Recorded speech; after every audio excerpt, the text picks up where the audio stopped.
Bonjour, c'est la première vidéo de l'année 2025 et je vous souhaite une excellente année 2025. Dans cette vidéo, nous allons parler de comment faire de l'année 2025 la meilleure année de notre vie. Comment faire de l'année 2025 la meilleure année aussi de notre carrière. Bon, personnellement, il y a des fois je me pose des questions. Je me pose des questions concernant la création de contenu, mon entreprise, sur comment est-ce que je dois avancer. Et vraiment, la fin de l'année et le début de la nouvelle année, c'est vraiment le moment de pouvoir écrire et asseoir vraiment les différentes résolutions et comment est-ce que nous allons passer la nouvelle année et faire de celle-ci la meilleure année de notre vie. Si vous me découvrez, je suis Dominique Akoué, je suis chef de projet IT, aussi créatrice de contenu et je dirige le cabinet Scaleward Consulting qui est un cabinet qui accompagne les DSI dans la transformation digitale. Parce que certains peuvent se dire que ça ne sert à rien de faire des résolutions, de lister tout un ensemble d'actions à mener pendant toute une année. Mais en fait, est-ce que là, au début de l'année, est-ce que la nouvelle année vraiment n'est pas le meilleur moment de se poser des questions sur soi, sur son parcours, sur sa carrière, sur comment est-ce qu'on voudrait que les choses évoluent dans sa vie? Est-ce que ce n'est pas le meilleur moment pour vraiment essayer de résoudre s'il y a des problématiques dans sa vie, s'il y a des questions, s'il y a des choses à améliorer? Est-ce que ce ne serait pas le meilleur moment de se poser les bonnes questions?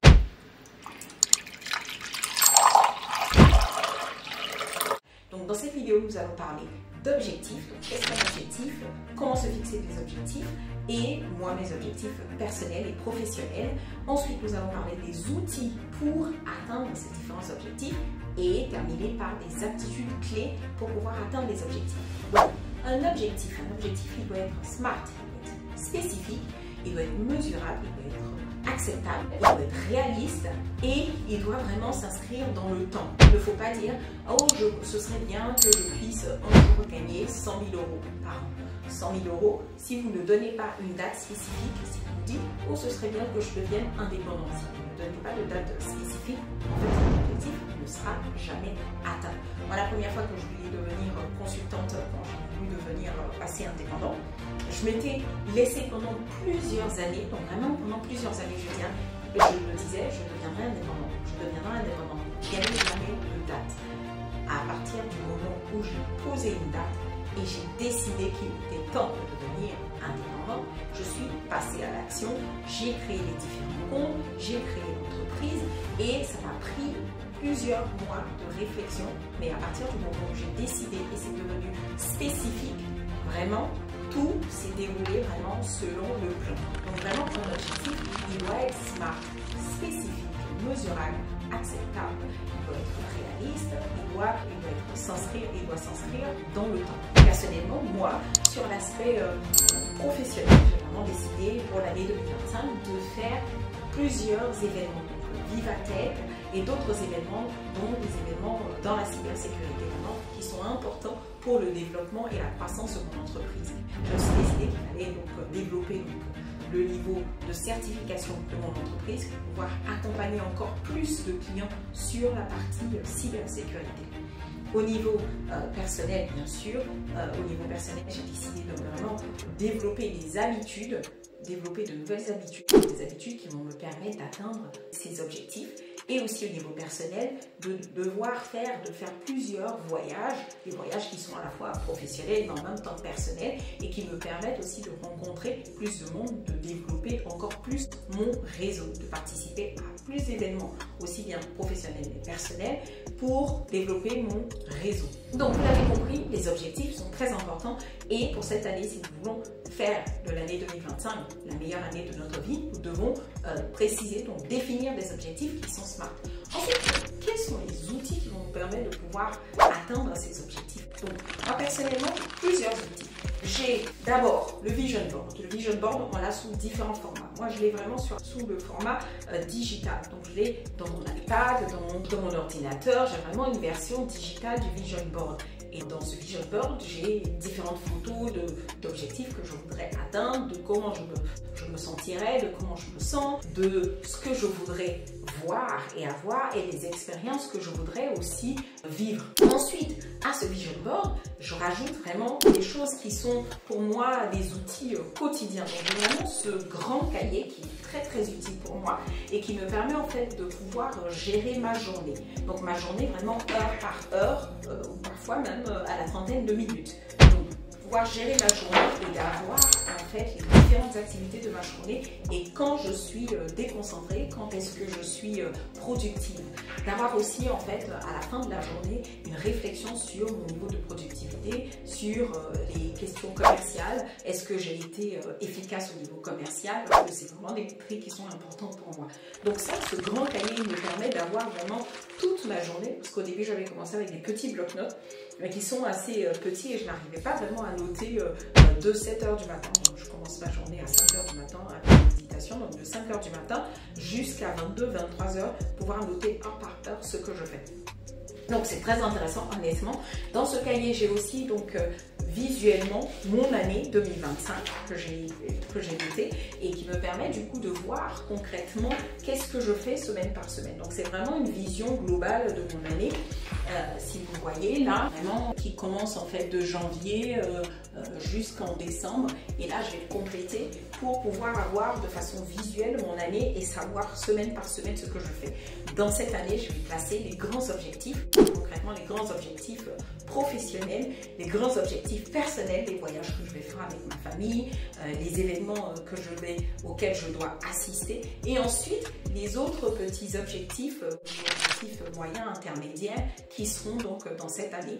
Et ça me permet d'avoir vraiment un calendrier visuel de mon année en termes d'objectifs. À cela, je vais rajouter donc j'ai on va dire un bloc-notes qui est un peu plus petit, voilà, qui est plus petit, et lui qui me permet du coup chaque jour de noter mes objectifs, et aussi mes pensées, mes réflexions, chaque jour de noter vraiment comment je me sens, mes émotions, et ça c'est très important de pouvoir surveiller son niveau d'émotion, parce que en fonction de ce qu'on pense, en fonction des idées qui traversent notre esprit, on peut être aussi amené à avoir des pensées négatives, se sentir négativement, et cela a un impact sur la performance. Et la performance du chef de l'entreprise est très importante parce qu'elle va impacter la performance de l'entreprise. Donc voilà les outils, 2 outils pour moi que j'utilise au quotidien. Voilà, 2 outils en plus de mon tableau, de mon vision board. Et à cela, je pourrais aussi rajouter comme outil vraiment tous les audios, donc les livres et les audios que j'écoute. Donc les audios pour vraiment me permettre d'être dans un état qui est productif, dans un état qui est positif vraiment, et de me booster lorsque vraiment j'ai parfois des journées qui sont difficiles ou plutôt avec des événements qui ne me conviennent pas forcément. Donc d'avoir des audios qui me permettent de me booster et de garder vraiment mon mental qui est haut. Ensuite, donc, dans la 3e partie, je vous avais dit que nous allions parler des habitudes. Donc, les habitudes qui sont vraiment importantes, vraiment, la première chose, c'est le sommeil. C'est très important parce qu'en fonction de comment est-ce qu'on dort, en fonction de son niveau, en fait, de repos, vous allez avoir un certain niveau d'énergie. Et donc en fait, la productivité de la journée suivante, elle se prépare la veille. Et ça, c'est quelque chose sur lequel je continue de travailler. Et vraiment, je vous dis que l'année 2025, c'est un élément qui doit être acquis pour moi, vraiment la productivité qui se prépare la veille, avec vraiment un sommeil qui commence à la même heure. Donc vraiment, j'ai fixé 1 heure, donc un horaire pour aller au lit et commencer à me préparer mentalement, préparer ma journée suivante. Parce que honnêtement, sur 2024, pas toujours la productivité, pas toujours, il y a des fois vraiment on est fatigué, il y a des fois aussi il y a des événements et on n'arrive pas forcément à dire non. Donc vraiment sur l'année 2025, c'est ma priorité, dormir à la même heure, vraiment dormir à la même heure et avoir une journée productive avec un niveau d'énergie qui soit au maximum. La 2e habitude, vraiment sur la méditation. Ça, sur l'année 2024, j'ai commencé et je suis assez satisfaite de cela. Et je pense continuer, donc vraiment continuer parce que ça me permet d'avoir vraiment un esprit clair, positif, dégagé et avoir confiance tout au long de la journée pour pouvoir mener des actions commerciales. Donc vraiment continuer sur la méditation. La troisième habitude que je vais encore renforcer, ce sera donc exemple celle de la lecture des formations. Parce que parfois, honnêtement, tout au long de la journée, quand je dois travailler pour les clients, faire des actions pour l'entreprise, c'est parfois difficile d'avoir un moment pour la formation. Donc vraiment, moi, c'est important pour moi et c'est une habitude que je vais encore plus ancrer dans mon quotidien, d'avoir ne serait-ce que 30 minutes de formation, que ce soit en audio ou de la lecture. Et une autre habitude que je vais mettre en place, donc c'est vraiment une autre habitude que j'ai mise en place, c'est de lire et de me former sur la santé. Parce qu'on veut atteindre des objectifs, mais ça ne sert à rien d'atteindre des objectifs si nous sommes malades. Et j'ai pris l'habitude, donc au moins une fois par semaine, de lire sur la santé, de me renseigner sur vraiment un élément de la santé, un organe, que ce soit le fonctionnement du foie, des intestins, du cerveau, comment prendre soin de chacun de ces organes. Là, ce que je voudrais pour l'année 2025, c'est vraiment que ça me donne aussi, ne serait-ce que 5 minutes, 10 minutes, lire sur la santé, d'avoir vraiment, que ce soit un épisode de podcast, une vidéo sur la santé, sur vraiment comment fonctionne un de nos organes, parce que c'est important. La santé, on ne va pas loin sans la bonne santé. Donc, les habitudes, elles sont très importantes, les objectifs sont très importants, et pour pouvoir atteindre ces objectifs, nous avons besoin d'outils et d'habitudes. J'espère que cette vidéo, elle vous a aidé et que 2025 sera l'une des meilleures années de votre vie, de votre carrière.